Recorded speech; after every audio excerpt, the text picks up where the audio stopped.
మనం భాగాలు మనం చూసినాం. ఇవన్నీ పెద్ద పెద్దవి. సరే ఈ పెద్ద పెద్దవన్నీ కాస్త ఎలాగూ వీళ్ళు మోసాల్లో భాగంగా ఎలాగూ చేయరు అని అనుకుంటే చిన్న చిన్న వాటిల్లో కూడా మోసాలే. చిన్న చిన్న వాటిల్లో కూడా ఏంది గ్యాస్ సిలిండర్లు, ఉచిత బస్సులు, ఇలాంటి చిల్లరయి చిన్నయి వీటిలో కూడా మోసాలే. వీటికి సంబంధించి కూడా మన గ్యాస్కి సంబంధించి అసెంబ్లీలో వీళ్ళు మాట్లాడిన మాటలు, ఫైనాన్స్ మినిస్టర్ ఒకటి మాట్లాడతాడు, సివిల్ సప్లైస్ మంత్రి ఒకటి మాట్లాడతాడు. నిజంగా ఆంధ్ర రాష్ట్రంలో యాక్టివ్ సిలిండర్లు ఎంత ఉన్నాయనంటే, ఇది ఎల్పిజి కనెక్షన్స్ ఆంధ్ర రాష్ట్రంలో దేశంలో మొత్తాన్ని చూస్తే ఎంత ఉన్నాయని చూస్తే వాళ్ళు పెట్టిన రిపోర్ట్ల ప్రకారంగానే ఆంధ్ర రాష్ట్రంలో యాక్టివ్ సిలిండర్లు 1,55,00,000. ఇది నేను ఇచ్చిన డేటా కాదు, సోర్స్ పిఎస్యు ఓఎఫ్సిస్, ఐఓసిఎల్, బీపీసీఎల్, హెచ్పిసిఎల్ వీళ్ళ డేటా ప్రకారమే ఆంధ్ర రాష్ట్రంలో యాక్టివ్ గ్యాస్ సిలిండర్లు 1,55,00,000 ఉన్నాయి. కర్ణాటకలో 1,84,00,000 ఉన్నాయి, కేరళలో 96,00,000 ఉన్నాయి, తమిళనాడులో 2,33,000 ఉన్నాయి, తెలంగాణలో 1,24,00,000 ఉన్నాయి. మొత్తానికేమో మన ఆంధ్ర రాష్ట్రానికి వచ్చేసరికి 1,55,00,000. మరి 1,55,00,000 ఇంటూ 895 రూపాయలు ఇంటూ మూడు గ్యాస్ సిలిండర్లు ఇస్తామన్నారు. ఎంత? 1,55,00,000 ఇంటూ 895 ఇంటూ 3 ఎంత బా? 4,200 కోట్ల, 4,200 కోట్లు. ఇది ఎవరికైనా అర్థమయ్యే లెక్కలే కదా. మన బడ్జెట్లో ఎంత పెట్టినారు? 895 కోట్లు పెట్టినారు. అంటే ఒక సిలిండర్ కూడా ఇవ్వరు అందరికీ. 4,200 3 సిలిండర్లు అంటే ఒక్కో సిలిండర్ 1,300, అంతే కదా. 1,350 కోట్ల, దగ్గర 1,400. అందరికీ 1,55,00,000 మందికి ఒక్కొక్క సిలిండర్ అన్న కనీసం ఇవ్వాలంటే కూడా కనీసం నీకు 1,400 కోట్లు కావాలి, అంతే కదా. 4,200 డివైడెడ్ బై 3 అంటే నువ్వు పెట్టింది 895 కోట్లు బడ్జెట్లో పెట్టింది. అంటే ఒక సిలిండర్ కూడా ఇవ్వడానికి కూడా నీకు మనసు లేదు. నామకే వాస్తే ఇచ్చామంటే ఇచ్చాం, చేశామంటే చేశాం, మోసం చేయడానికి అడుగులు. కనీసం 40 లక్షల సిలిండర్లు మాత్రమే ఎన్రోల్ అయ్యాయని చెప్పి వీళ్ళు అసెంబ్లీలో నిస్సిగ్గుగా చెప్పుకుంటున్నారు.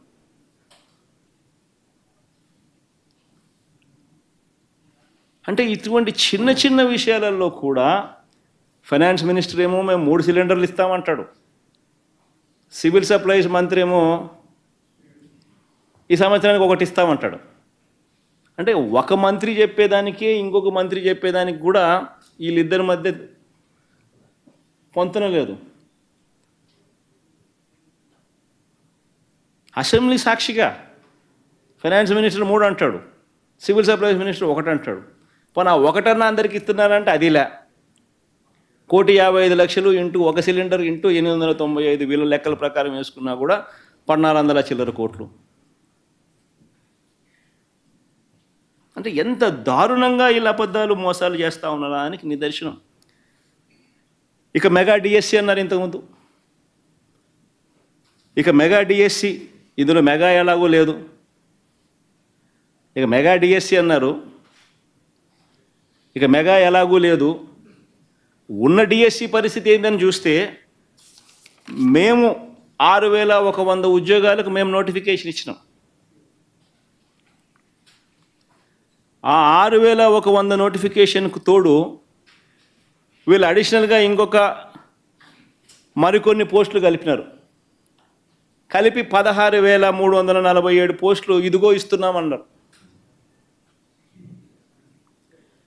చివరికి చూస్తే ఆ 16,347కు సంబంధించిన నోటిఫికేషన్ కూడా పోస్ట్పోన్. ఇప్పటికి 6 నెలలు అయిపోయింది.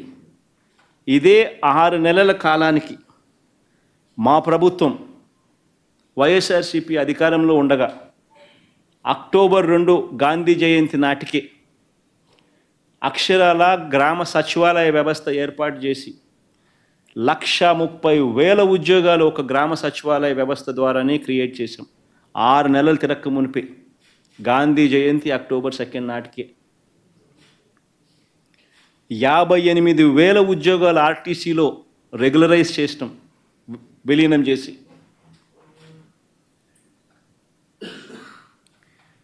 2,66,000 వాలంటీర్ ఉద్యోగాలు, 2,66,000 వాలంటీర్ల నియామకాలు అక్టోబర్ 2 కల్లా, అంటే మా గవర్నమెంట్ వచ్చిన 6 నెలలు తిరక్క మునిపి మేము ఇన్ని ఉద్యోగాలు కల్పించినాం ఉట్టి గవర్నమెంట్ సెక్టార్లో.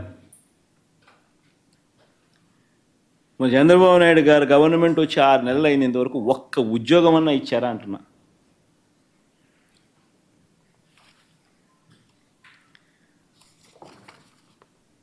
ఆలోచన చేయమని అడుగుతా ఉన్నా. ఒక్క ఉద్యోగం కూడా వీళ్ళు ఇవ్వకపోగా అసలు పరిస్థితి ఏమిటి అని చెప్పి ఒక్కసారి చూస్తే, ఒక్క ఉద్యోగం కూడా వీళ్ళు ఇవ్వకపోగా, ఒక్కటంటే ఒక ఉద్యోగం కూడా ఇవ్వకపోగా వీళ్ళు ఈ 6 నెలల్లో చేసింది ఏమిటి అని అంటే ఉన్న ఉద్యోగాలను పీకుతున్నారు. 2,66,000 వాలంటీర్ ఉద్యోగాలను పీకేసినారు. 15,000 ఉద్యోగాలు ఏపీ బ్రేవరేజెస్ కార్పొరేషన్లో అవుట్సోర్సింగ్ కింద పనిచేస్తా ఉన్న వాళ్ళు ఉద్యోగాలు పీకేసినారు. కేవలం ఈ 6 నెలల్లోనే నేను చెప్తా ఉన్నాను, నేను ఎక్కువ మాట్లాడడం.